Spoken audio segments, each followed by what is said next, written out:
औपनिवेशिक दौर में भारत के बारे में एक ऐसी वैचारिक भाषा गढ़ी गई जिसमें नैतिकता को पीछे रखकर एक उल्टा चलन शुरू किया गया। इसमें शोषण झेलने वाले समाज को ही शोषक के रूप में पेश किया गया। शब्दों के दिखावे और चालाक वैचारिक तर्कों के सहारे ऐसा नैरेटिव बनाया गया जिसमें उत्पीड़क और उत्पीड़ित की भूमिकाएं आपस में बदल दी गईं। ब्रिटिश शासन के दौरान हिंदू समाज ने लगातार आक्रमण, आर्थिक लूट, भूखमरी और शोषण का गंभीर दौर झेला। इसके बावजूद औपनिवेशिक विद्वानों, यूरोपीय मिशनरियों और साम्राज्यवादी व्यवस्था ने ऐसा साहित्य रचा जिसमें हिंदू धर्म को ही दोषी ठहराया गया। देशज समाज को नैतिक रूप से बिगड़ा हुआ बताया गया जिसे अपने ही हित के लिए उद्धार की जरूरत है, जबकि सच यह था कि वही समाज सुनियोजित दमन का शिकार था। आज हिंदुओं को निशाना बनाने वाला समकालीन विमर्श भी इसी पुराने ढर्रे पर चलता है। बांग्लादेश और पाकिस्तान जैसे इस्लामिक देशों में हिंदुओं पर हो रहे उत्पीड़न को या तो चुपचाप नज़रअंदाज कर दिया जाता है या हिंदुओं और भारत के खिलाफ गढ़े गए शत्रुतापूर्ण विमर्श के जरिए उसे सही ठहराया जाता है।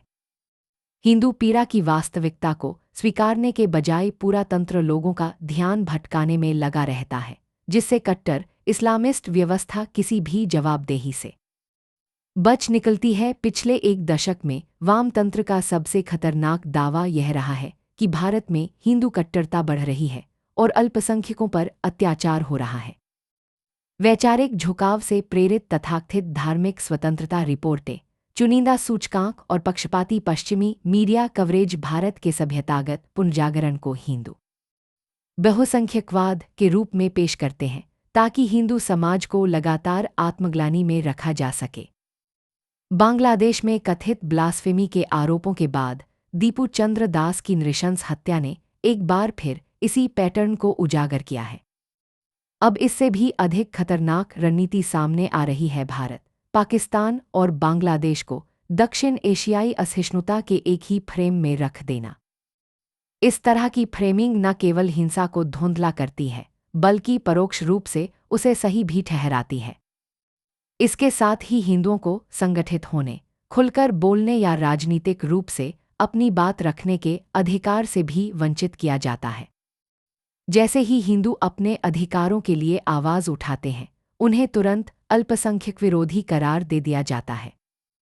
इस तरह हिंदू एकता को लगातार निशाना बनाया जाता है ताकि एक ओर विदेशों में हो रहे उत्पीड़न पर ध्यान न जाए और दूसरी ओर देश के भीतर उभरते सभ्यतागत आत्मविश्वास को भी कमजोर किया जा सके। नैतिक समानता का मिथक गढ़ना। बांग्लादेश की हिंसा पर मीडिया कवरेज। स्टॉप हिंदद्वैश ने बांग्लादेश संकट पर पश्चिमी मीडिया की पक्षपाती कवरेज को विस्तार से दर्ज किया है। यह संकट तत्कालीन प्रधानमंत्री शेख हसीना के इस्तीफे और भारत प्रस्थान के बाद पैदा हुआ, जब कट्टर इस्लामिस्ट भीड़ ने बांग्लादेश की सड़कों पर व्यापक पैमाने पर हिंसा को अंजाम दिया और खासकर कि हिंदू अल्पसंख्यकों पर निशाना साधा। तब कई प्रभावशाली पश्चिमी मीडिया संस्थानों ने या तो इस हिंसा की रिपोर्टिंग ही नहीं की या फिर उसकी गंभीरता को बेहद हल्का करके दिखाया। कई मामलों में इस अशांति को हिंदू विरोधी सांप्रदायिक हिंसा मानने के बजाय भारत और बांग्लादेश के बीच का द्विपक्षीय राजनीतिक मुद्दा बताकर पेश किया गया। हिंदुओं पर हुए हमलों को भ्रामक तरीके से शेख हसीना की पार्टी के कथित समर्थकों पर किए गए अलग-थलग हमलों के रूप में दिखाया गया, जबकि पर्दे के पीछे एक और खतरनाक नैरेटिव गढ़ा जा रहा था कि भारत की तथाकथित हिंदू बहुसंख्यकवादी सरकार अपने राजनीतिक हितों के लिए हिंदुओं के उत्पीड़न को बढ़ा-चढ़ाकर पेश कर रही है। इसके बाद यह फ्रेमिंग और आक्रामक होती चली गई। कट्टर इस्लामिस्ट भीड़ द्वारा दीपू चंद्र दास की नृशंस लिंचिंग की रिपोर्टिंग में द न्यूयॉर्क टाइम्स ने इस हत्या को दक्षिण एशिया क्षेत्र में धार्मिक असहिष्णुता की व्यापक पैटर्न का ताज़ा उदाहरण बताया। भारत की लोकतांत्रिक व्यवस्था को पाकिस्तान और बांग्लादेश जैसे इस्लामवादी प्रभाव वाले माहौल के साथ एक ही श्रेणी में रखकर रिपोर्ट में यह दावा भी जोड़ दिया गया कि हिंदू विजिलांतीज मुसलमानों और अन्य अल्पसंख्यकों को निशाना बना रहे हैं, खासकर गोमांस से जुड़े आरोपों को लेकर भारत को पाकिस्तान और बांग्लादेश के समान धार्मिक रूप से कट्टर बताता यह भ्रामक विमर्श एक काल्पनिक संतुलन गढ़ता है। बांग्लादेश में जिस प्रकार से हिंदुओं पर अत्याचार हो रहा है, जो पूरी तरह से इस्लामिक कट्टरता से प्रेरित है और देश के तंत्र में रचा बसा है, उसकी वास्तविकता से ध्यान हटाकर यह रिपोर्टाज उसे एक सामान्य क्षेत्रीय कहानी के मिथक में समाहित कर देता है। रिपोर्ट में लिंचिंग की घटनाओं का तथ्यात्मक विवरण काफी हद तक सही हो सकता है, लेकिन उसमें जबरदस्ती भारत में हिंदू कट्टरता का कोण जोड़ना न सिर्फ अस्वाभाविक है, बल्कि कई बातें साफ भी करता है। भारत में अल्पसंख्यकों को निशाना बनाए जाने के आरोपों को पश्चिमी मीडिया आमतौर पर तीखी नैतिक निंदा और निर्णायक भाषा में पेश करता है, कई बार ठोस सबूतों के बिना भी। इसके विपरीत बांग्लादेश में एक हिंदू व्यक्ति की लिंचिंग की रिपोर्टिंग बेहद संयत और अत्यधिक संतुलित भाषा में की गई।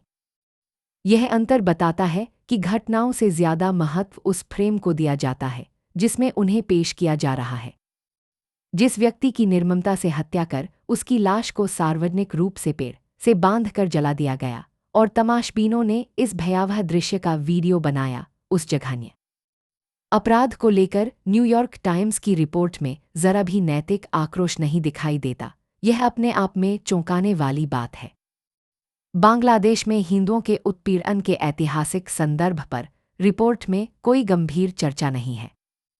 दुर्गा पूजा और दिवाली जैसे त्योहारों के दौरान बार बार होने वाली हिंसा, मंदिरों में तोड़फोड़ के अनेक मामले और मूर्तियों के सुनियोजित खंडन जैसे मुद्दों को लगभग नज़रअंदाज कर दिया गया है। पूरी रिपोर्ट में नैतिक तात्कालिकता का भाव केवल तब दिखाई देता है जब ध्यान एक बार फिर भारत और कथित गौरक्षा विजिलांटिज्म की ओर मोड़ दिया जाता है। नतीजतन रिपोर्ट तत्काल अपराध का जिक्र करने के बावजूद बांग्लादेश में हिंदुओं पर हो रहे लक्षित उत्पीड़न की गंभीरता को अंततः कम करके दिखाती है। ऐतिहासिक संदर्भ को नज़रअंदाज कर और हिंसा को दक्षिण एशियाई असहिष्णुता जैसे अस्पष्ट ढांचे में रखकर वह एक लंबे समय से चले आ रहे सभ्यतागत संकट को मामूली बना देती है। द ऑर्गेनाइजर में प्रकाशित एक लेख ने इस दोहरे मापदंड को साफ शब्दों में सामने रखा है। लेख के अनुसार the Washington post, BBC, CNN और द गार्जियन जैसे बड़े मीडिया संस्थानों ने दीपू चंद्र दास की हत्या पर लगभग पूरी तरह चुप्पी साधे रखी। जहां कहीं सीमित कवरेज हुई भी, वहां अपराध की सच्चाई से ज्यादा उन वैचारिक पूर्वाग्रहों को उजागर किया गया जो आज के पश्चिमी पत्रकारिता विमर्श को आकार दे रहे हैं।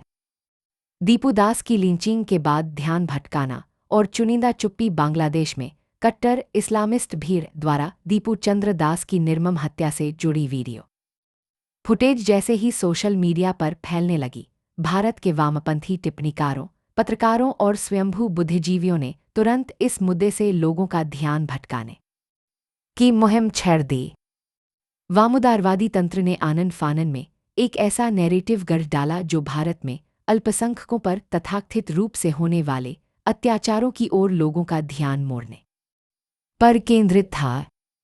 बांग्लादेश में एक हिंदू अल्पसंख्यक की नृशंस हत्या के मुद्दे हो संबोधित करने के बजाय वामोदारवादी तंत्र ने भारत के भीतर बढ़ती असहिष्णुता के दावों को उछालना शुरू कर दिया। इस नैरेटिव को एक सुनियोजित साजिश के तहत ऐसे समय उछाला गया जब बांग्लादेश में हिंदुओं पर होने वाले अत्याचार अपने चरम पर थे। बांग्लादेश में हिंदुओं पर होने वाले अत्याचारों की बढ़ती रिपोर्टों के बीच यही तंत्र वहां के हिंदू अल्पसंख्यकों के मानवाधिकारों पर चुप्पी साधे रहा। इसके बजाय गौरक्षा विजिलांटिज्म, हिंदू बहुसंख्यकवाद, भगवा आतंक और हिंदुत्व कट्टरता जैसे घिसे पिटे मिथकों के माध्यम से तेजी से हिंदू विरोधी विमर्श गढ़ा जाने लगा। बांग्लादेश में हिंदू अल्पसंख्यकों पर होने वाली हिंसा पर चर्चा को हाशिए पर धकेलकर उल्टा भारत को ही अल्पसंख्यकों के शोषक के रूप में चित्रित किया जाने लगा। कई वामपंथी एक्टिविस्ट्स जो हिंदू विरोधी टिप्पणियों के लिए जाने जाते हैं ने दीपू दास की हत्या के मामले को पूरी तरह से नज़रअंदाज कर दिया, लेकिन उसी दौरान बांग्लादेश में एक अखबार के दफ्तर को जलाए जाने की खबरों को जमकर प्रचारित किया। मीडिया दफ्तरों में तोड़फोड़ और पत्रकारों के उत्पीड़न की खबरें व्यापक रूप से साझा की गईं, जबकि एक हिंदू व्यक्ति की सार्वजनिक लिंचिंग, जिसे तमाशबीनों ने रिकॉर्ड कर वायरल किया, को लगभग अनदेखा कर दिया गया। इसी दौरान भारत में अल्पसंख्यकों के उत्पीड़न का एक समानांतर नैरेटिव गढ़ने के लिए सोशल मीडिया का धड़ल्ले से इस्तेमाल किया जाने लगा। यह नैरेटिव पश्चिमी मीडिया के दक्षिण एशिया में बढ़ती असहिष्णुता वाले विमर्श से सीधा प्रेरित था। हिंदू विरोधी टिप्पणीकार राणा अयूब ने द वॉशिंगटन पोस्ट में 2024 में प्रकाशित अपना ही एक लेख साझा करते हुए एक्स पर लिखा, भारत, पाकिस्तान और बांग्लादेश में होने वाली मॉब लिंचिंग्स केवल समाज की विफलता नहीं है, बल्कि नेतृत्व की विफलता है। जब सत्ता में बैठे लोग धार्मिक कट्टरता को वैधता देते हैं तो भीड़ जल्लाद बन जाती है।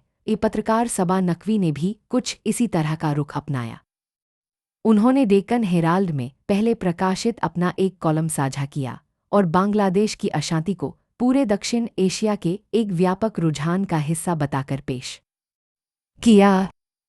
उनकी फ्रेमिंग में भारत, पाकिस्तान और बांग्लादेश को एक ही खांचे में रख दिया गया, लेकिन बांग्लादेश में हिंदुओं को विशेष तौर पर निशाना बनाए जाने पर कोई सीधी बात नहीं की गई। अगस्त 2024 में प्रकाशित डेक्कन हेराल्ड का वह लेख भी इसी तयशुदा ढांचे पर चलता है।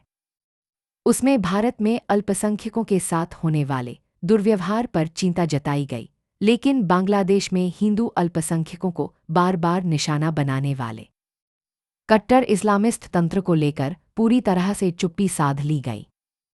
लेख इस तथ्य को भी नज़रअंदाज करता है कि भारत में अल्पसंख्यक सर्वोच्च संवैधानिक पदों तक पहुंचे हैं और उन्हें व्यापक कानूनी संरक्षण प्राप्त है। अपने कॉलम में नकवी ने यह दावा किया कि भारतीय मुसलमानों को सांप्रदायिक हिंसा और भेदभाव का सामना करना पड़ा है। साथ ही यह भी जोड़ा कि उनकी सुरक्षा इसलिए सुनिश्चित है क्योंकि भारत कानूनी रूप से हिंदू राष्ट्र नहीं है। चरमवामपंथी अकादमिक अपूर्वानंद ने भी बांग्लादेश में जारी हिंदू विरोधी हिंसा पर टिप्पणी करने से परहेज किया, लेकिन भारत में कथित तौर पर बढ़ती बांग्लादेश विरोधी भावना पर चिंता जरूर जताई। उन्होंने एक्स पर लिखा, हमें इस बात से चिंता जरूर होनी चाहिए, लेकिन क्या हमें बीडी में भारत विरोधी भावनाओं पर हैरानी होनी चाहिए? क्या हमारे नेताओं और सत्तारूढ़ दल ने कम से कम एक दशक से भारतीय दिमागों में बीडी विरोधी भावनाएं नहीं भरी हैं? गौरतलब है कि दिल्ली विश्वविद्यालय के इस प्रोफेसर पर फरवरी 2020 की दिल्ली हिंसा के पीछे की साजिश में शामिल होने का आरोप एक गवाह द्वारा पहले भी लगाया जा चुका है। 2024 के उन प्रदर्शनों के बाद जिनके चलते शेख हसीना को सत्ता से हटना पड़ा, अपूर्वानंद उन लोगों में शामिल रहे जिन्होंने बांग्लादेश में हिंदू विरोधी हिंसा को कम करके दिखाया। अगस्त 2024 में फ्रंटलाइन में प्रकाशित एक लेख में उन्होंने बांग्लादेश की घटनाओं को धर्मनिरपेक्षता का सबक बताया और हिंदू मुस्लिम एकता का ऐसा नैरेटिव पेश किया जो हिंदुओं के खिलाफ होने वाली व्यापक हिंसा की रिपोर्टों से बिल्कुल उलट था। छिटपुट घटनाओं से बहुसंख्यकवाद का नैरेटिव गढ़ना भारत में अल्पसंख्यकों से जुड़ी घटनाओं की रिपोर्टिंग में वामउदारवादी मीडिया अक्सर चुनिंदा चीज़ों को शामिल करने और ज़रूरी संदर्भों को जानबूझकर छोड़ देने की रणनीति अपनाता है। मुसलमानों को कथित तौर पर निशाना बनाए जाने या मिशनरियों द्वारा विरोध झेले जाने की खबरों में प्रायः वह संदर्भ गायब रहता है जिसमें कट्टर इस्लामिस्ट नेटवर्कों की मौजूदगी, संगठित लव जिहाद तंत्र, आदिवासी इलाकों में हिंदुओं के बड़े पैमाने पर होने वाले फर्जी और जबरन धर्मांतरण और अब्राहमिक तंत्र के कुछ वर्गों द्वारा हिंदू धर्म व संस्कृति का लगातार उपहास और अपमान शामिल हैं। इसके उलट विदेशी फंडिंग से सिंचित धार्मिक लॉबीज जिस प्रकार से हिंदुओं पर लगातार निशाना साधते हुए उनकी ब्रेनवॉशिंग करती हैं, तमाम तरह के हथकंडे अपना उन्हें डराती धमकाती भी हैं और उन पर धर्मांतरण के लिए लगातार मानसिक दबाव बनाती हैं, उसे लेकर मीडिया की कोई खास दिलचस्पी दिखाई नहीं देती। इसके बजाय हिंदू संस्थाओं से जोड़ी गई तोड़फोड़ की इक्का-दुक्का घटनाओं को बढ़ा चढ़ाकर पेश किया जाता है ताकि हिंदू बहुसंख्यकवाद और अल्पसंख्यक उत्पीड़न का बड़ा नैरेटिव खड़ा किया जा सके। दीपू चंद्र दास की बांग्लादेश में हुई मॉब लिंचिंग के बाद भी यही पैटर्न देखने को मिला। वहां हिंदुओं को प्रताड़ित करने और उन्हें डराने धमकाने को लेकर खबरें लगातार सामने आती रहीं, लेकिन वामोदारवादी तंत्र ने भारत में ईसाई समुदाय के लोगों को तथाकथित रूप से डराए धमकाने जाने का ऐसा नैरेटिव गढ़ा कि मीडिया और नागरिक समाज का सारा ध्यान उसी पर केंद्रित हो गया।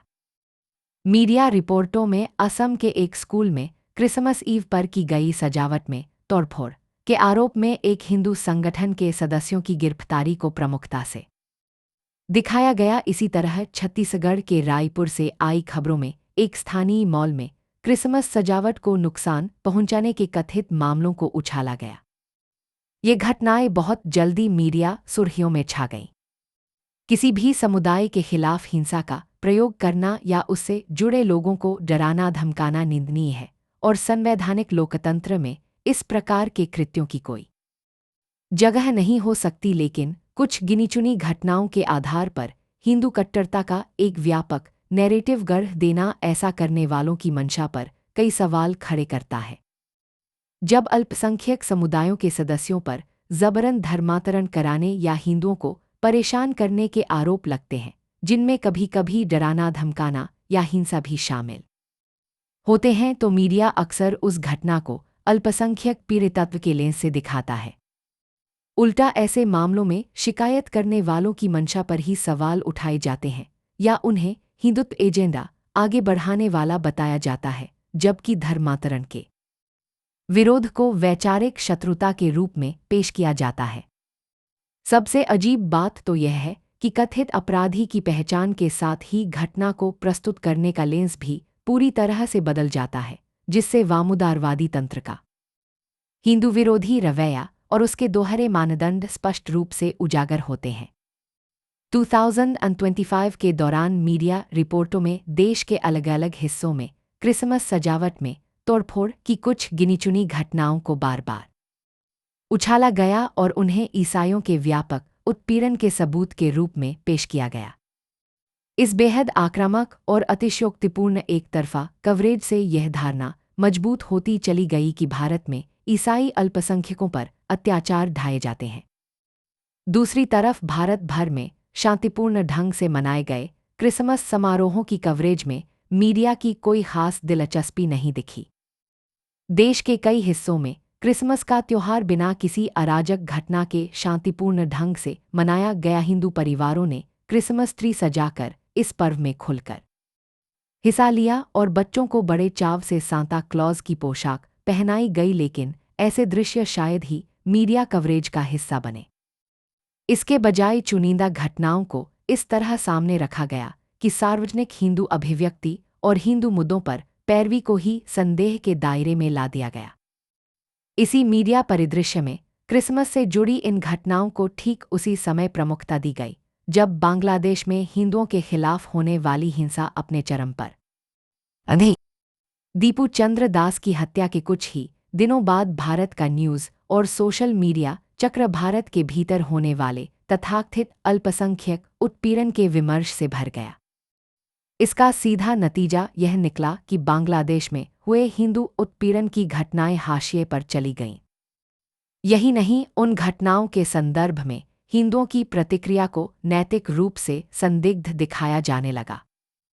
हिंदुत्व उग्रवाद के आरोप बार बार दोहराए गए ताकि यह धारणा बनाई जा सके कि हिंदुओं का किसी भी प्रकार से संगठित होना या किसी भी मुद्दे को लेकर विरोध प्रकट करना उनके अल्पसंख्यक विरोधी होने का सबूत है। यह नैरेटिव केवल धार्मिक घटनाओं तक सीमित नहीं रहा। एंजेल चकमा नामक 24 वर्षीय छात्र की नोटिस पर कथित नस्लीय गालियों का विरोध करने के बाद हमला हुआ था को भी इसी नैरेटिव फ्रेम में खींच लिया गया। वामपंथी झुकाव वाले मीडिया के कुछ हिस्सों ने इस मामले को भी उभरते बहुसंख्यकवाद के एक और उदाहरण के तौर पर पेश किया, जो राष्ट्रीय पहचान को एक साझा सभ्यतागत कथानक में बांधना चाहता है। इन सभी मामलों में एक साफ पैटर्न उभरता है।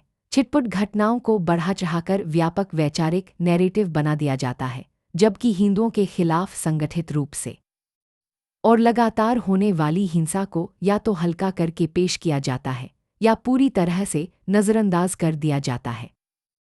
घटनाओं के संदर्भ का इस्तेमाल भी चुनिंदा ढंग से किया जाता है, जिससे समान घटनाओं की व्याख्या और उनका नैरेटिव फोकस पूरी तरह से इस बात पर आश्रित हो जाता है कि उसमें शामिल पक्षों की पहचान क्या है।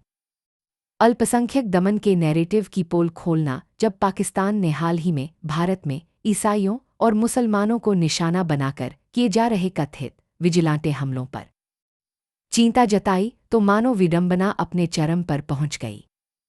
पाकिस्तान के विदेश मंत्रालय के प्रवक्ता ने दावा किया कि भारत में अल्पसंख्यकों को हिंसा और तोड़फोड़ का सामना करना पड़ रहा है और अंतर्राष्ट्रीय समुदाय से इन कमज़ोर समुदायों की रक्षा के लिए हस्तक्षेप करने की अपील की। भारत ने इन टिप्पणियों को औपचारिक रूप से खारिज करते हुए पाकिस्तान में अल्पसंख्यकों के साथ किए जाने वाले बर्ताव की ओर इशारा किया। बयान पर प्रतिक्रिया देते हुए विदेश मंत्रालय के प्रवक्ता रणधीर जायसवाल ने कहा कि पाकिस्तान में विभिन्न धर्मों के अल्पसंख्यकों का भयावह और सुनियोजित उत्पीड़न एक स्थापित तथ्य है, और साथ में यह भी जोड़ा कि दूसरों पर उंगली उठाने से उस सच्चाई पर पर्दा नहीं डाला जा सकता। भारत में अल्पसंख्यक उत्पीड़न को लेकर पाकिस्तान द्वारा लगाए गए आरोप आंकड़ों की कसौटी पर भी खरे नहीं उतरते। प्रधानमंत्री की आर्थिक सलाहकार परिषद द्वारा किए गए एक अध्ययन में दक्षिण एशिया के दीर्घकालिक जनसांख्यिकी रुझानों को दर्ज किया गया है। अध्ययन के अनुसार 1950 से 2015 के बीच भारत की आबादी में हिंदुओं की हिस्सेदारी 7.8% घट गई। इसी अवधि में धार्मिक अल्पसंख्यकों की हिस्सेदारी बढ़ी। भारत में मुस्लिम आबादी 15% बढ़ी, जबकि ईसाइयों की संख्या में 3% की वृद्धि दर्ज की गई। यही अध्ययन पड़ोसी देशों में कहीं अधिक तीव्र जनसांख्यिकी बदलावों को भी दिखाता है। बांग्लादेश में 1950 से 2015 के बीच हिंदू आबादी में 66% की गिरावट आई। 1950 में जहां हिंदू आबादी लगभग 23% थी, वहीं 2015 तक यह घटकर करीब 8% गई। पाकिस्तान में यह गिरावट और भी ज्यादा तेज रही। वहां हिंदू आबादी 1950 में लगभग 13% से घटकर 2015 में करीब 2% रह गई, यानी इसी अवधि में लगभग 80% की गिरावट। भारत सरकार लंबे समय से बांग्लादेश और पाकिस्तान से हो रही अवैध घुसपैठ को जनसांख्यिकी और सुरक्षा संबंधी चुनौतियों का एक प्रमुख कारण बताती रही है। हालांकि वामउदारवादी तंत्र के कुछ हिस्सों ने अवैध इमिग्रेशन के खिलाफ की जाने वाले सरकारी कार्यवाहियों को मुसलमानों को निशाना बनाने के रूप में पेश किया है। ये नैरेटिव तब भी बने हुए हैं जब भारत में हिंदू आबादी का अनुपात लगातार घट रहा है और 2024 में शेख हसीना के सत्ता से हटने के बाद बांग्लादेश में हिंदुओं को लगातार सांप्रदायिक हिंसा का सामना करना पड़ रहा है। बांग्लादेश में हिंदू घरों, कारोबारों और पूजा स्थलों पर हमलों की खबरें आती रही हैं, लेकिन इसके समानांतर भारत को ही अल्पसंख्यक उत्पीड़न का मुख्य केंद्र बताने का सिलसिला भी जारी है। इस पृष्ठभूमि में भारत एक ऐसे सुरक्षा माहौल का सामना कर रहा है जो सीमापार आतंकवाद, अवैध घुसपैठ और पड़ोसी देशों से आने वाले कट्टरपंथी तत्वों की आवाजाही से प्रभावित है। इन चुनौतियों से निपटने के लिए उठाए गए प्रशासनिक कदमों को अक्सर वैचारिक चश्मे से देखा जाता है। उन्हें सीमा प्रबंधन और आंतरिक सुरक्षा से जुड़े सामान्य उपायों के बजाय अल्पसंख्यकों पर हमले के रूप में परिभाषित किया जाता है। समापन इस लेख में जिन घटनाक्रमों की चर्चा की गई है, उन्हें अगर एक साथ जोड़कर देखें तो एक साफ और लगातार दोहराया जाने वाला पैटर्न सामने आता है। बांग्लादेश में हिंदुओं पर हो रहे उत्पीड़न को या तो सीधे तौर पर स्वीकार ही नहीं किया जाता या फिर उसे किसी और दिशा में मोड़ दिया जाता है। हिंदुओं के खिलाफ जारी हिंसा पर चर्चा उसके अपने संदर्भ में शायद ही कभी की जाती है। इसके बजाय हिंदू विरोधी हिंसा और उत्पीड़न को अक्सर काल्पनिक क्षेत्रीय समीकरणों, झूठी नैतिक समानताओं या भारत केंद्रित समानांतर नैरेटिव्स के जरिए दोबारा फ्रेम कर दिया जाता है, जिससे बांग्लादेशी हिंदुओं की वास्तविक स्थिति से ध्यान हट जाता है। मीडिया कवरेज और एक्टिविस्ट टिप्पणियां एक तयशुदा नैरेटिव के अंतर्गत हिंदुओं के खिलाफ लगातार जारी हमलों से फोकस हटाती हैं, जबकि कहीं और घटी असंबंधित या छिटपुट घटनाओं को चुनिंदा ढंग से बढ़ा चढ़ाकर पेश किया जाता है।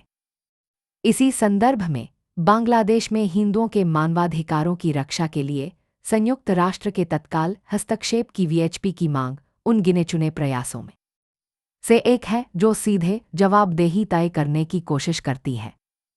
लेकिन इस अपील को भी या तो चुपचाप टाल दिया जाता है या सिरे से खारिज कर दिया जाता है, जबकि हिंदू मुद्दों की पैरवी को नियमित रूप से बहुसंख्यकवाद या उग्रवाद के रूप में परिभाषित किया जाता है। इसका नतीजा यह निकलता है कि हिंदू विरोधी हिंसा को लेकर किसी भी प्रकार की जवाबदेही की जिम्मेदारी धुंधली पड़ जाती है, अंतर्राष्ट्रीय निगरानी कमजोर पड़ती है और हिंदू चिंताओं के वैध प्रतिनिधित्व की गुंजाइश लगातार सिकुड़ती जाती है। जब तक यह नैरेटिव अदला बदली चलती रहेगी, बांग्लादेश में हिंदू विरोधी हिंसा के भयावह पैमाने और उसकी निरंतरता को समुचित रूप से स्वीकार नहीं किया जाएगा। औपनिवेशिक दौर में भारत के बारे में एक ऐसी वैचारिक भाषा गढ़ी गई जिसमें नैतिकता को पीछे रखकर एक उल्टा चलन शुरू किया गया। इसमें शोषण झेलने वाले समाज को ही शोषक के रूप में पेश किया गया। शब्दों के दिखावे और चालाक वैचारिक तर्कों के सहारे ऐसा नैरेटिव बनाया गया जिसमें उत्पीड़क और उत्पीड़ित की भूमिकाएं आपस में बदल दी गईं। ब्रिटिश शासन के दौरान हिंदू समाज ने लगातार आक्रमण, आर्थिक लूट, भूखमरी और शोषण का गंभीर दौर झेला।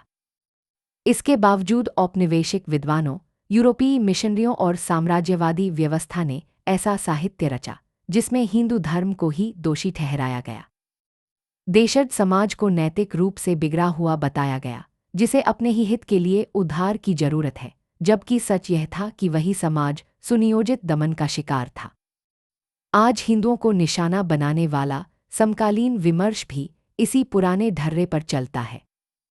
बांग्लादेश और पाकिस्तान जैसे इस्लामिक देशों में हिंदुओं पर हो रहे उत्पीड़न को या तो चुपचाप नज़रअंदाज कर दिया जाता है या हिंदुओं और भारत के खिलाफ गढ़े गए शत्रुतापूर्ण विमर्श के जरिए उसे सही ठहराया जाता है। हिंदू पीड़ा की वास्तविकता को स्वीकारने के बजाय पूरा तंत्र लोगों का ध्यान भटकाने में लगा रहता है, जिससे कट्टर इस्लामिस्ट व्यवस्था किसी भी जवाबदेही से बच निकलती है। पिछले एक दशक में वामतंत्र का सबसे खतरनाक दावा यह रहा है कि भारत में हिंदू कट्टरता बढ़ रही है और अल्पसंख्यकों पर अत्याचार हो रहा है। वैचारिक झुकाव से प्रेरित तथाकथित धार्मिक स्वतंत्रता रिपोर्टें, चुनिंदा सूचकांक और पक्षपाती पश्चिमी मीडिया कवरेज भारत के सभ्यतागत पुनर्जागरण को हिंदू बहुसंख्यकवाद के रूप में पेश करते हैं ताकि हिंदू समाज को लगातार आत्मग्लानि में रखा जा सके। बांग्लादेश में कथित ब्लास्फेमी के आरोपों के बाद दीपू चंद्र दास की नृशंस हत्या ने एक बार फिर इसी पैटर्न को उजागर किया है। अब इससे भी अधिक खतरनाक रणनीति सामने आ रही है। भारत, पाकिस्तान और बांग्लादेश को दक्षिण एशियाई असहिष्णुता के एक ही फ्रेम में रख देना। इस तरह की फ्रेमिंग न केवल हिंसा को धुंधला करती है बल्कि परोक्ष रूप से उसे सही भी ठहराती है। इसके साथ ही हिंदुओं को संगठित होने, खुलकर बोलने या राजनीतिक रूप से अपनी बात रखने के अधिकार से भी वंचित किया जाता है। जैसे ही हिंदू अपने अधिकारों के लिए आवाज उठाते हैं, उन्हें तुरंत अल्पसंख्यक विरोधी करार दे दिया जाता है। इस तरह हिंदू एकता को लगातार निशाना बनाया जाता है ताकि एक ओर विदेशों में हो रहे उत्पीड़न पर ध्यान न जाए और दूसरी ओर देश के भीतर उभरते सभ्यतागत आत्मविश्वास को भी कमजोर किया जा सके। नैतिक समानता का मिथक गढ़ना। बांग्लादेश की हिंसा पर मीडिया कवरेज। स्टॉप हिंदद्वैश ने बांग्लादेश संकट पर पश्चिमी मीडिया की पक्षपाती कवरेज को विस्तार से दर्ज किया है। यह संकट तत्कालीन प्रधानमंत्री शेख हसीना के इस्तीफे और भारत प्रस्थान के बाद पैदा हुआ, जब कट्टर इस्लामिस्ट भीड़ ने बांग्लादेश की सड़कों पर व्यापक पैमाने पर हिंसा को अंजाम दिया और खासकर कि हिंदू अल्पसंख्यकों पर निशाना साधा। तब कई प्रभावशाली पश्चिमी मीडिया संस्थानों ने या तो इस हिंसा की रिपोर्टिंग ही नहीं की या फिर उसकी गंभीरता को बेहद हल्का करके दिखाया। कई मामलों में इस अशांति को हिंदू विरोधी सांप्रदायिक हिंसा मानने के बजाय भारत और बांग्लादेश के बीच का द्विपक्षीय राजनीतिक मुद्दा बताकर पेश किया गया। हिंदुओं पर हुए हमलों को भ्रामक तरीके से शेख हसीना की पार्टी के कथित समर्थकों पर किए गए अलग-थलग हमलों के रूप में दिखाया गया, जबकि पर्दे के पीछे एक और खतरनाक नैरेटिव गढ़ा जा रहा था कि भारत की तथाकथित हिंदू बहुसंख्यकवादी सरकार अपने राजनीतिक हितों के लिए हिंदुओं के उत्पीड़न को बढ़ा चढ़ाकर पेश कर रही है। इसके बाद यह फ्रेमिंग और आक्रामक होती चली गई। कट्टर इस्लामिस्ट भीड़ द्वारा दीपू चंद्र दास की नृशंस लिंचिंग की रिपोर्टिंग में द न्यूयॉर्क टाइम्स ने इस हत्या को दक्षिण एशिया क्षेत्र में धार्मिक असहिष्णुता की व्यापक पैटर्न का ताज़ा उदाहरण बताया। भारत की लोकतांत्रिक व्यवस्था को पाकिस्तान और बांग्लादेश जैसे इस्लामवादी प्रभाव वाले माहौल के साथ एक ही श्रेणी में रखकर रिपोर्ट में यह दावा भी जोड़ दिया गया कि हिंदू विजिलांतीज मुसलमानों और अन्य अल्पसंख्यकों को निशाना बना रहे हैं, खासकर गोमांस से जुड़े आरोपों को लेकर। भारत को पाकिस्तान और बांग्लादेश के समान धार्मिक रूप से कट्टर बताता यह भ्रामक विमर्श एक काल्पनिक संतुलन गढ़ता है। बांग्लादेश में जिस प्रकार से हिंदुओं पर अत्याचार हो रहा है, जो पूरी तरह से इस्लामिक कट्टरता से प्रेरित है और देश के तंत्र में रचा बसा है, उसकी वास्तविकता से ध्यान हटाकर यह रिपोर्टाज उसे एक सामान्य क्षेत्रीय कहानी के मिथक में समाहित कर देता है। रिपोर्ट में लिंचिंग की घटनाओं का तथ्यात्मक विवरण काफी हद तक सही हो सकता है, लेकिन उसमें जबरदस्ती भारत में हिंदू कट्टरता का कोण जोड़ना न सिर्फ अस्वाभाविक है, बल्कि कई बातें साफ भी करता है। भारत में अल्पसंख्यकों को निशाना बनाए जाने के आरोपों को पश्चिमी मीडिया आमतौर पर तीखी नैतिक निंदा और निर्णायक भाषा में पेश करता है, कई बार ठोस सबूतों के बिना भी। इसके विपरीत बांग्लादेश में एक हिंदू व्यक्ति की लिंचिंग की रिपोर्टिंग बेहद संयत और अत्यधिक संतुलित भाषा में की गई। यह अंतर बताता है कि घटनाओं से ज्यादा महत्व उस फ्रेम को दिया जाता है जिसमें उन्हें पेश किया जा रहा है। जिस व्यक्ति की निर्ममता से हत्या कर उसकी लाश को सार्वजनिक रूप से पेड़ से बांधकर जला दिया गया और तमाशबीनों ने इस भयावह दृश्य का वीडियो बनाया, उस जघन्य अपराध को लेकर न्यूयॉर्क टाइम्स की रिपोर्ट में जरा भी नैतिक आक्रोश नहीं दिखाई देता। यह अपने आप में चौंकाने वाली बात है।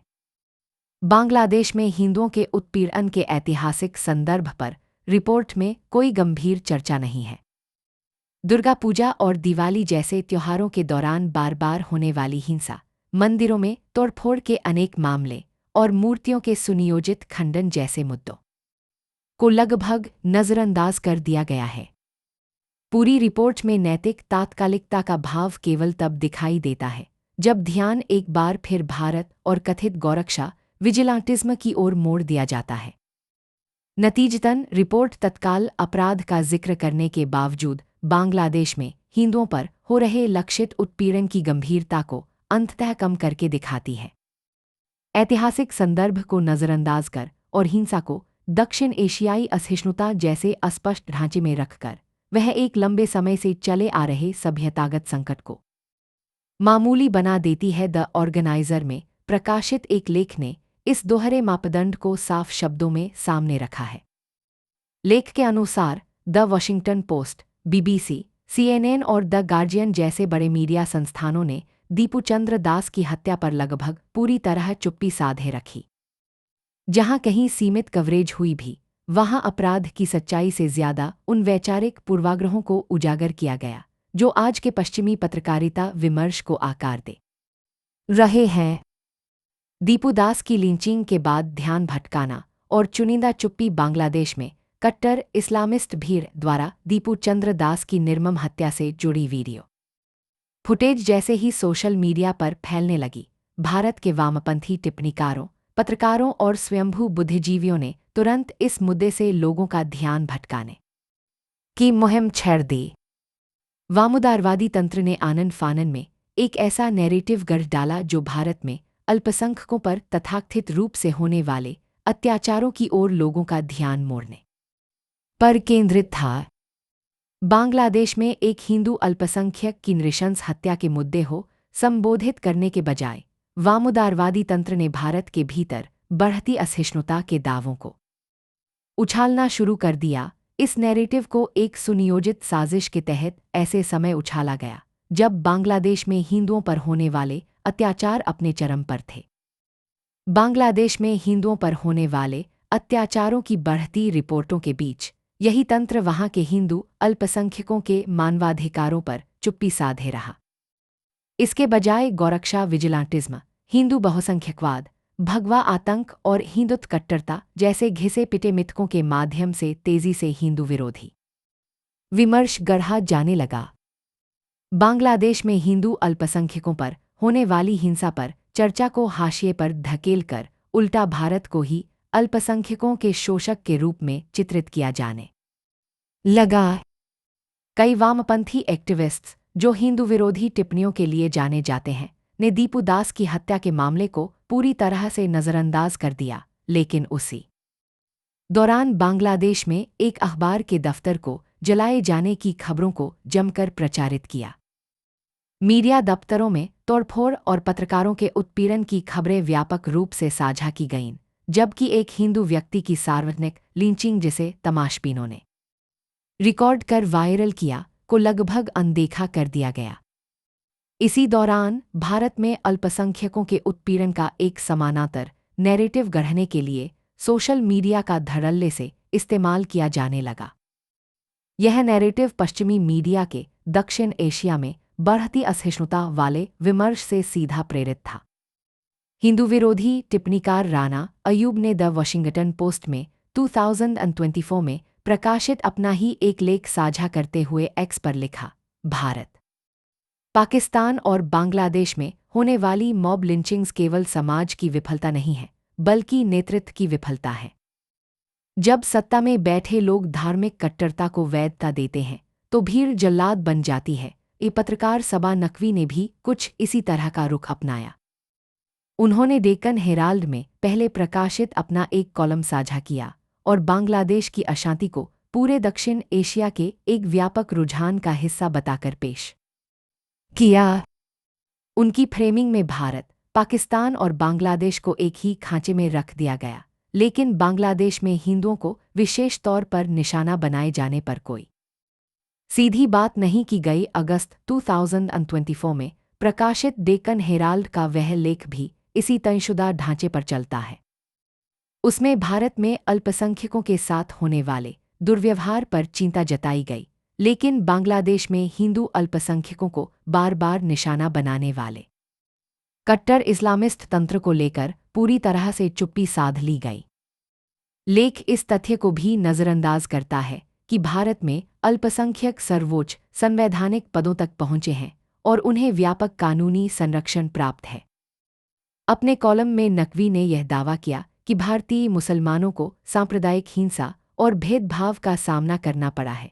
साथ ही यह भी जोड़ा कि उनकी सुरक्षा इसलिए सुनिश्चित है क्योंकि भारत कानूनी रूप से हिंदू राष्ट्र नहीं है। चरमवामपंथी अकादमिक अपूर्वानंद ने भी बांग्लादेश में जारी हिंदू विरोधी हिंसा पर टिप्पणी करने से परहेज किया, लेकिन भारत में कथित तौर पर बढ़ती बांग्लादेश विरोधी भावना पर चिंता जरूर जताई। उन्होंने एक्स पर लिखा, हमें इस बात से चिंता जरूर होनी चाहिए, लेकिन क्या हमें बीडी में भारत विरोधी भावनाओं पर हैरानी होनी चाहिए? क्या हमारे नेताओं और सत्तारूढ़ दल ने कम से कम एक दशक से भारतीय दिमागों में बीडी विरोधी भावनाएं नहीं भरी हैं? गौरतलब है कि दिल्ली विश्वविद्यालय के इस प्रोफेसर पर फरवरी 2020 की दिल्ली हिंसा के पीछे की साजिश में शामिल होने का आरोप एक गवाह द्वारा पहले भी लगाया जा चुका है। 2024 के उन प्रदर्शनों के बाद जिनके चलते शेख हसीना को सत्ता से हटना पड़ा, अपूर्वानंद उन लोगों में शामिल रहे जिन्होंने बांग्लादेश में हिंदू विरोधी हिंसा को कम करके दिखाया। अगस्त 2024 में फ्रंटलाइन में प्रकाशित एक लेख में उन्होंने बांग्लादेश की घटनाओं को धर्मनिरपेक्षता का सबक बताया और हिंदू मुस्लिम एकता का ऐसा नैरेटिव पेश किया जो हिंदुओं के खिलाफ होने वाली व्यापक हिंसा की रिपोर्टों से बिल्कुल उलट था। छिटपुट घटनाओं से बहुसंख्यकवाद का नैरेटिव गढ़ना। भारत में अल्पसंख्यकों से जुड़ी घटनाओं की रिपोर्टिंग में वामउदारवादी मीडिया अक्सर चुनिंदा चीज़ों को शामिल करने और ज़रूरी संदर्भों को जानबूझकर छोड़ देने की रणनीति अपनाता है। मुसलमानों को कथित तौर पर निशाना बनाए जाने या मिशनरियों द्वारा विरोध झेले जाने की खबरों में प्रायः वह संदर्भ गायब रहता है जिसमें कट्टर इस्लामिस्ट नेटवर्कों की मौजूदगी, संगठित लव जिहाद तंत्र, आदिवासी इलाकों में हिंदुओं के बड़े पैमाने पर होने वाले फर्जी और जबरन धर्मांतरण और अब्राहमिक तंत्र के कुछ वर्गों द्वारा हिंदू धर्म व संस्कृति का लगातार उपहास और अपमान शामिल हैं।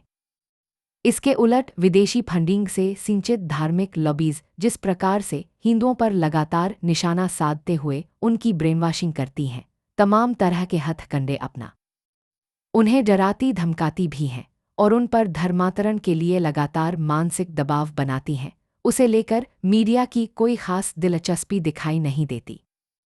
इसके बजाय हिंदू संस्थाओं से जोड़ी गई तोड़फोड़ की इक्का-दुक्का घटनाओं को बढ़ा चढ़ाकर पेश किया जाता है ताकि हिंदू बहुसंख्यकवाद और अल्पसंख्यक उत्पीड़न का बड़ा नैरेटिव खड़ा किया जा सके। दीपू चंद्र दास की बांग्लादेश में हुई मॉब लिंचिंग के बाद भी यही पैटर्न देखने को मिला। वहां हिंदुओं को प्रताड़ित करने और उन्हें डराने धमकाने को लेकर खबरें लगातार सामने आती रहीं, लेकिन वामउदारवादी तंत्र ने भारत में ईसाई समुदाय के लोगों को तथाकथित रूप से डराए धमकाने जाने का ऐसा नैरेटिव गढ़ा कि मीडिया और नागरिक समाज का सारा ध्यान उसी पर केंद्रित हो गया। मीडिया रिपोर्टों में असम के एक स्कूल में क्रिसमस ईव पर की गई सजावट में तोड़फोड़ के आरोप में एक हिंदू संगठन के सदस्यों की गिरफ्तारी को प्रमुखता से दिखाया गया। इसी तरह छत्तीसगढ़ के रायपुर से आई खबरों में एक स्थानीय मॉल में क्रिसमस सजावट को नुकसान पहुंचाने के कथित मामलों को उछाला गया। ये घटनाएं बहुत जल्दी मीडिया सुर्खियों में छा गईं।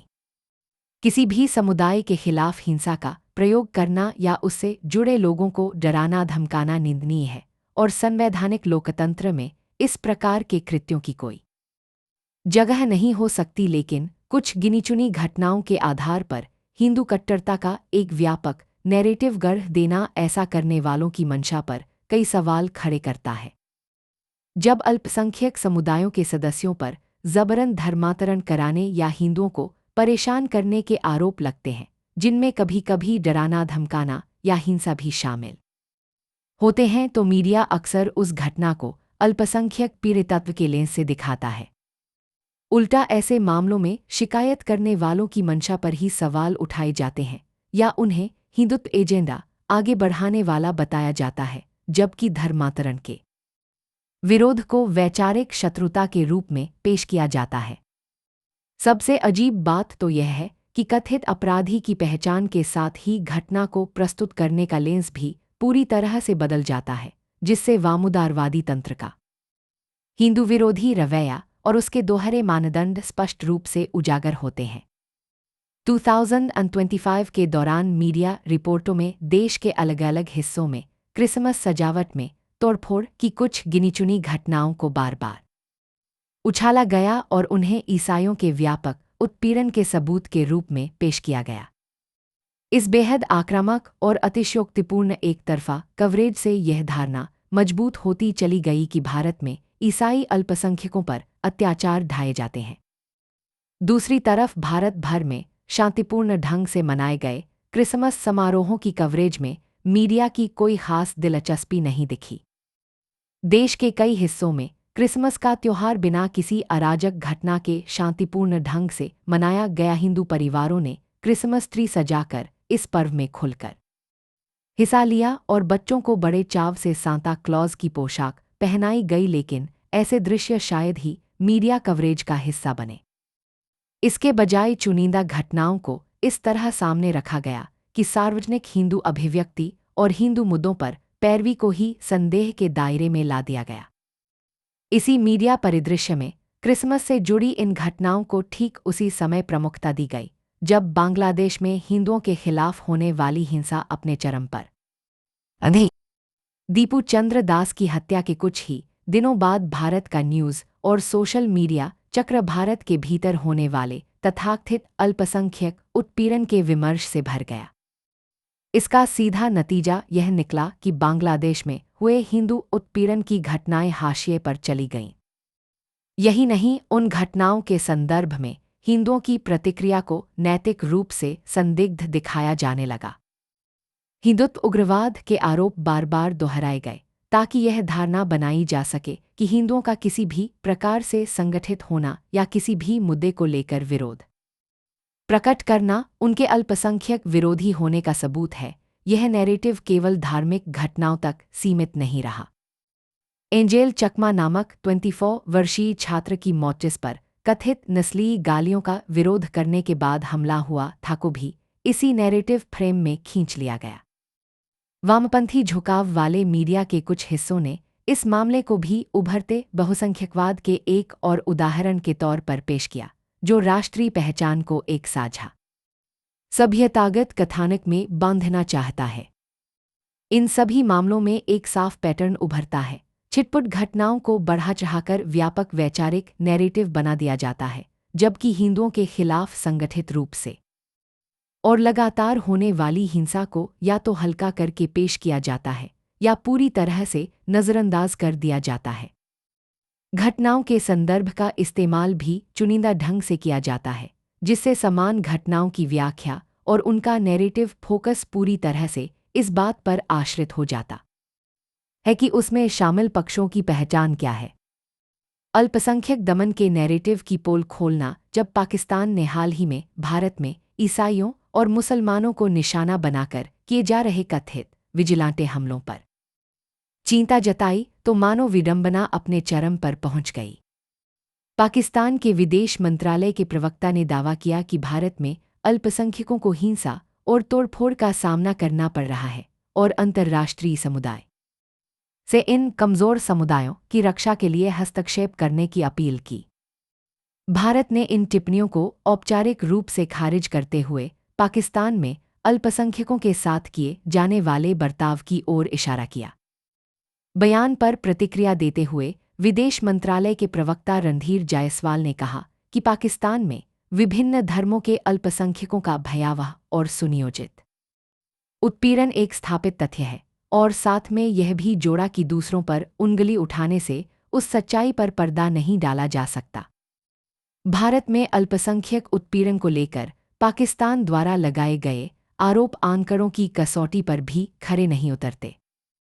प्रधानमंत्री की आर्थिक सलाहकार परिषद द्वारा किए गए एक अध्ययन में दक्षिण एशिया के दीर्घकालिक जनसांख्यिकी रुझानों को दर्ज किया गया है। अध्ययन के अनुसार 1950 से 2015 के बीच भारत की आबादी में हिंदुओं की हिस्सेदारी 7.8% घट गई। इसी अवधि में धार्मिक अल्पसंख्यकों की हिस्सेदारी बढ़ी। भारत में मुस्लिम आबादी 15% बढ़ी, जबकि ईसाइयों की संख्या में 3% की वृद्धि दर्ज की गई। यही अध्ययन पड़ोसी देशों में कहीं अधिक तीव्र जनसांख्यिकी बदलावों को भी दिखाता है। बांग्लादेश में 1950 से 2015 के बीच हिंदू आबादी में 66% की गिरावट आई।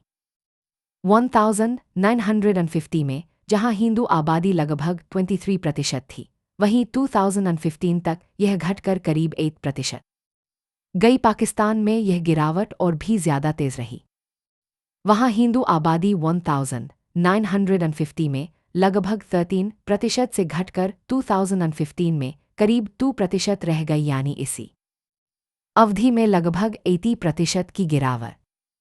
भारत सरकार लंबे समय से बांग्लादेश और पाकिस्तान से हो रही अवैध घुसपैठ को जनसांख्यिकी और सुरक्षा संबंधी चुनौतियों का एक प्रमुख कारण बताती रही है।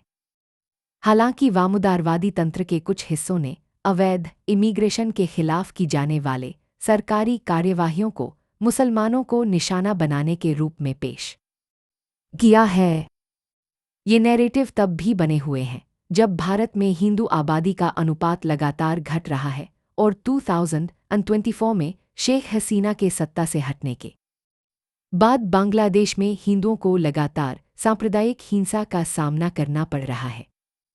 बांग्लादेश में हिंदू घरों, कारोबारों और पूजा स्थलों पर हमलों की खबरें आती रही हैं, लेकिन इसके समानांतर भारत को ही अल्पसंख्यक उत्पीड़न का मुख्य केंद्र बताने का सिलसिला भी जारी है।